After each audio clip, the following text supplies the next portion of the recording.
பேசுங்க மாண்பு உறுப்பினர். நல்லது, வரவேற்கிறோம். என்னன்னா இப்போ பில்லு வாங்குறதுக்கு ஒவ்வொரு அலுவலகத்துக்கும் போய் பாருங்க. மாண்புமிகு அமைச்சர் அவர்களே, நீங்க ஏதாச்சும் போலீஸ் டிபார்ட்மெண்ட் அது உங்க கையில் இருக்கு பாருங்க. நீர்வளத்துறையிலே 3% கொடுத்தா தான் பில்லுன்னு சொல்லி சொல்றாங்க. பொதுப்பணித்துறையிலே 5% நீர்வளத்துறை அமைச்சர். மாண்பு பேரத்தலைவர் அவர்களே, அவர் ஆதாரத்துடன் சொல்லணும். அது பழைய காலம். அது இந்த காலத்துல ₹1 நாங்க வாங்கணும்னா இந்த இடத்துல நாங்க எங்களை உட்கார வைக்க மாட்டார் எங்களுடைய முதலமைச்சர். அதனால ஆதாரத்துடன் அவர் சொல்லணும்ன்றதை நான் கேட்டுக்கொள்கிறேன். இல்ல மாண்பு உறுப்பினர் அவர்கள், நீங்க வாயால பேசுறதெல்லாம் கரெக்ட். அதெல்லாம் நீங்க உங்களுடைய காலத்துல நாங்க தான் சொல்றோம்ல, நீங்க நிரூபிங்கன்னு சொல்றோம். நீங்க நிரூபிக்க வேண்டியதானே. எதுவுமே இல்லாம நீங்க மட்டும் பேசணும்னா அது எப்படி?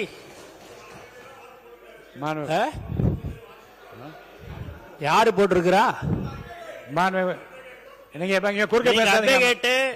எல்லாரும் நீ போடுறாங்க அப்படின்னாங்கன்னா நீங்க அதை அது ஆதாரத்துடன் நீங்க இருக்குதுன்னா நீங்க நிரூபிங்கன்னு தான் சொல்றோம்.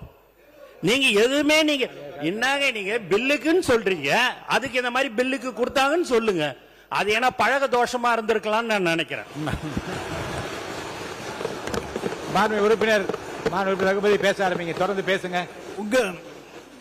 உங்க தோஷமா இருக்கலாம். நிதிநிலை அறிக்கை மீதும் வேளாண் அறிக்கை பேசுங்க. நீங்க நிதிநிலை அறிக்கையில தான் நீங்க சொல்லியிருக்கீங்க, மக்களின் வரிப்பணத்தில் இருந்து ஒரு பைசாவும் தொடமாட்டோம், தொட விடமாட்டோம், தொட்டால் விடமாட்டோம், இதற்கு முன் தொட்டவர்களையும் விடமாட்டோம். ஐயா, சனிக்கிழமை அன்னைக்கு பனையூர்ல நடக்கிற அந்த வாரச்சந்தையில போய் பாத்தீங்கன்னா இதுக்கு என்னன்னாலும் தொட்டவங்களோ அவங்க தாங்க வந்துகிட்டு இருக்காங்க. உறுப்பினர் அவர்கள் இப்போது கூறியிருக்கிற கருத்துக்கள் அவைக்கும் நீக்கப்படுகிறது. நீங்க தொடர்ந்து இல்ல தொல்ல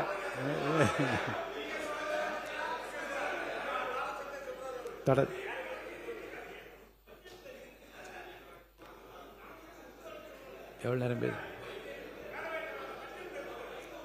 மாண்பு உறுப்பினர் ரகுமதி அவர்கள் 11:22 ஆரம்பிச்சிங்க.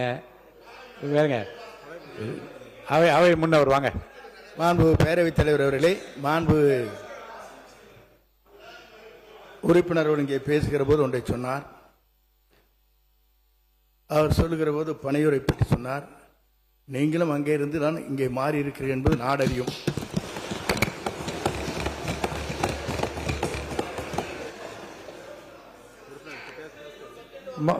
சப்ஜெக்டுக்கு வாங்க, தயவுசெய்து இங்க வாங்க. உறுப்பினர் நீங்க சப்ஜெக்ட் உள்ள வந்துருங்க. சப்ஜெக்ட் தானுங்க இது. நீங்க தொட்டால் விட மாட்டேன்னு சொல்றதெல்லாம் சப்ஜெக்ட் தானுங்க. அந்த சப்ஜெக்ட் நீங்க கொடுத்திருக்க நிதிநிலை அறிக்கையில இருந்து பேசுறேன், அதுல இருந்து பேசக்கூடாதுன்னு சொன்னீங்கன்னா நான் என்ன பண்ண முடியும்? வேற ஒரு நிதிநிலை அறிக்கையாவது கொடுங்க, அதை வச்சு பேசுறேன். மாண்பு உறுப்பினர் சரி, இப்போது பேசியது அவை கொண்டு நீக்கப்படுகிறது. அதாவது எங்களுடைய ஆட்சி காலத்தில் எங்களுடைய தலைவர் முத்துவேல் கருணாநிதி ஸ்டாலின் அவர்கள் சாலை விபத்திலே இறந்தவர்களுக்கு உடனடியாக வைத்தியம் பார்த்து காப்பாற்ற வேண்டும். இறந்தவர்ல சாலை விபத்தில் காயமடைந்தவர்களை, ஏன்னா அதுக்கு முன்னால யாரும் கவனிக்க மாட்டாங்க. பார்த்தா போலீஸ்ல எஃப்ஐஆர் போட்டு நம்மளை சாட்சி கூப்பிட்டுருவான்ட்டு யாரும் பார்க்க மாட்டாங்க. எனவே 48 மணி நேரத்துக்குள்ள இன்னுயிர் காப்போம் 48 நம்மை காக்கும் 48 என்கின்ற திட்டத்தை கொண்டு வந்து உடனடியாக அவர்களை மருத்துவமனையிலே கொண்டு போய் சேர்த்து அவர்களுக்கு 2 லட்சம் ரூபாய் வரைக்கும், அவர் ராஜஸ்தான்காரனா, கேரளாக்காரங்களா, அல்லது கர்நாடகாக்காரங்களா, அல்லது எந்த மாநிலத்தை சேர்ந்தவங்க அப்படி என்றெல்லாம் பார்க்கவில்லை. உயிரை காப்பாற்ற வேண்டும்.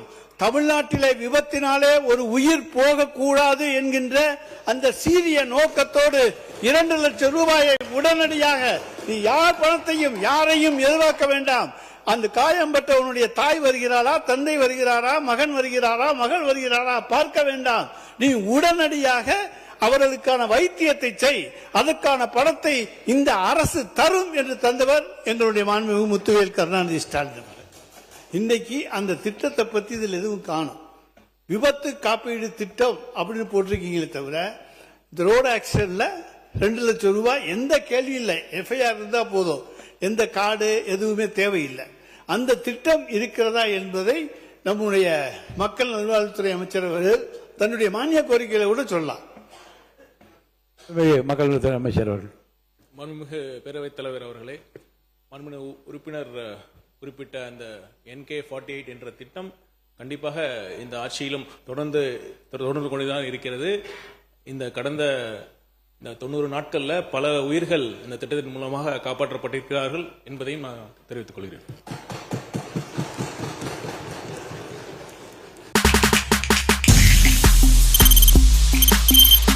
தவிர்க்க முடியாத தம்ப்நெயில்ஸ், கலக்கலான கண்டென்ட்ஸ், சினிமாவும் சீரியஸ் பிரச்சனைகளும், பல வருடங்கள் இடைவெளிக்கு பிறகு இந்த படத்துல ஒரு கலகலப்பும் கைகலப்பும், போயிட்டே தான் இருக்காரே தவிர பிரேக்கே இல்லாமல் பிரேக்கிங் நியூஸ் சொல்லும் தந்தி டிவி ஆப். இன்ஸ்டா தலைமுறை வரை இறங்கி அடிக்கும் தந்தி டிவியின் டிஜிட்டல் எக்ஸ்க்ளூசிவ். அது தண்ணிக்குள்ள போகும்போது ஹேங் ஆயிடுச்சு. உங்களுக்கு விஜய் சார் எந்த அளவுக்கு ரொம்ப பிடிக்கும்? Of course, Malayalis are huge Vijay sir fans. ரெண்டு பேருமே ரொம்ப பிடிக்கும் எனக்கு. தந்தி டிவி ஆப்பை இலவசமா டவுன்லோட் செய்யுங்க. ஃபாலோ பண்ணுங்க, சப்ஸ்கிரைப் பண்ணுங்க, என்ஜாய் பண்ணுங்க.